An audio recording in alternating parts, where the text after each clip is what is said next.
Good morning, everybody. Good morning. Good morning. Good morning. Last night, and again this morning, I spoke with President-elect Donald Trump, and I congratulated him on his great victory. We talked about the work ahead of us and the importance of bringing this country together. Let me just say, this is the most incredible political feat I have seen in my lifetime. This is something you've heard me say time and again. 7 out of 10 Americans, they do not like the direction our country is going. Many of our fellow citizens feel alienated and have lost faith in our core institutions. They don't feel heard, and they don't feel represented by those in office. But Donald Trump heard a voice out in this country that no one else heard.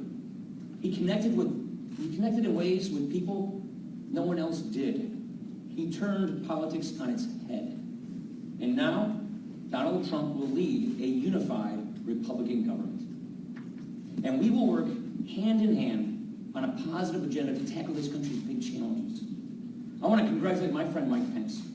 Mike Pence is a good man, a principled conservative, and he will make a great vice president. I want to congratulate Reince Priebus. You need to know how proud we are in Wisconsin of Reince Priebus. What he has done to rebuild our party is remarkable. I want to congratulate Mitch McConnell and our Republican colleagues in the Senate. I want to congratulate Ron Johnson, something that we worked so hard here at home on his victory. Ron, Scott Walker, and I just spent 4 days on a bus in Wisconsin, crisscrossing this state, urging all Republicans to come together to unify to win, and that's exactly what happened. It was close quarters at time, and it was worth it to get Ron back for the next 6 years. Of course, I'm immensely proud of the campaign that our House members and our candidates ran.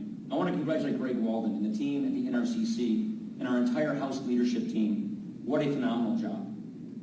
Look at it this way. Our House majority is bigger than expected. We won more seats than anyone expected, and much of that is thanks to Donald Trump.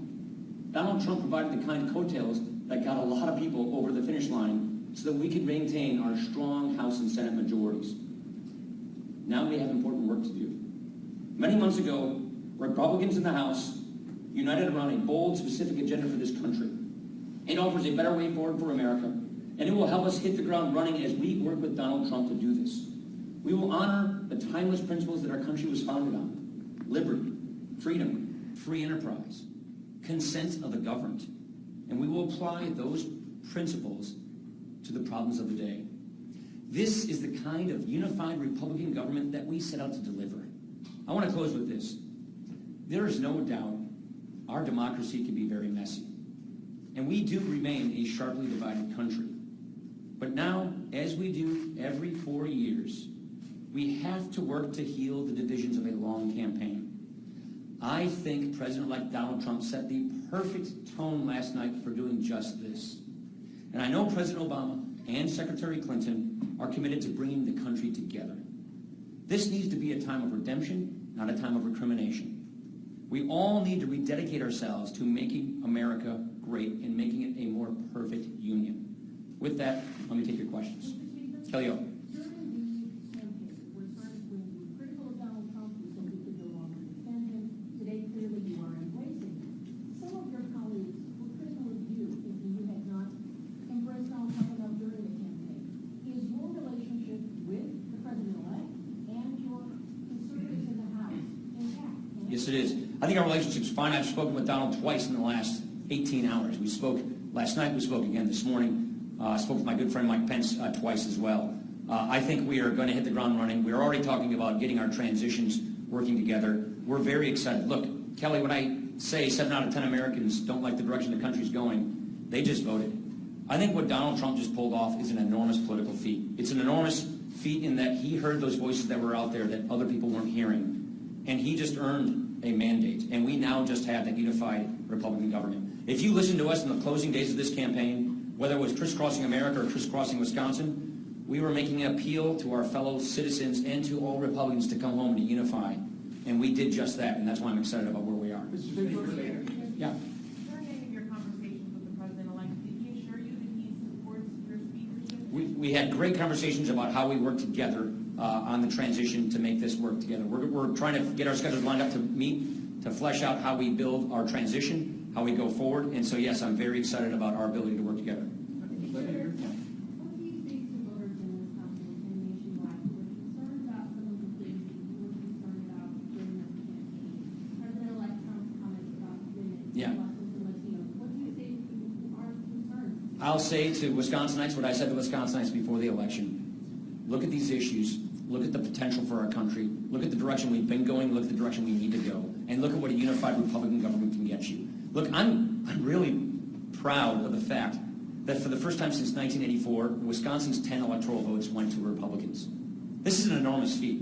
But frankly, you saw the Marquette poll. I mean, Charles, you saw it.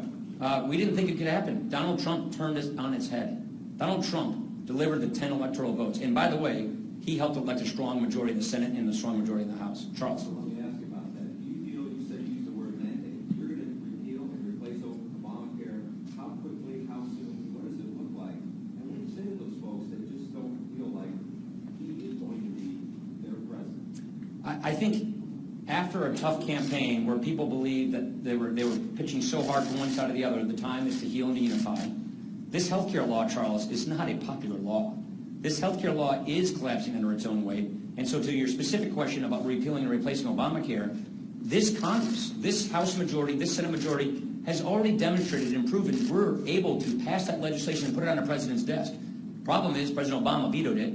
Now we have President Trump coming, who is asking us to do this.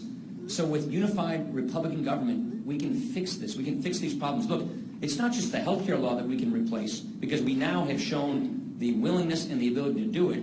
There are so many more things that I'm excited about. Think about the laid-off coal workers now who see relief coming. Think about the farmers here in Wisconsin who are being harassed by the EPA and the waters of the USA. Think about the ranchers in the West who are getting harassed by the Interior Department or the laid-off timber workers. There is relief coming. This is good for our country. This means that we can lift the oppressive weight of the regulatory state.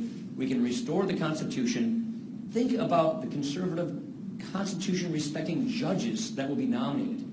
This is very exciting. Tim. Mr. Speaker, I wonder if you see a reconfiguration of the Republican Party at this point, perhaps sort of away from the ideas, aspects you have long talked about, the notion of conservative principles and more towards sort of a populist Republican Party. And as part of that, also, I wonder if a lot of your colleagues in the House and Senate candidates as well ran explicitly saying that they would be a check on the single Republican president. And I wonder, as Speaker, what is the balance you need to strike now to be working with the president? It's a good question. Trying to hedge, to make sure that public government does not repeat the mistakes that would be led after the George W. Bush. I think the mistakes of the Republican government is that we didn't do the right thing at the right time. I think the mistakes that we made in the past is we didn't seize the opportunity when it presented itself. The opportunity is now here. And the opportunity is to go big, to go bold, and to get things done for the people of this country.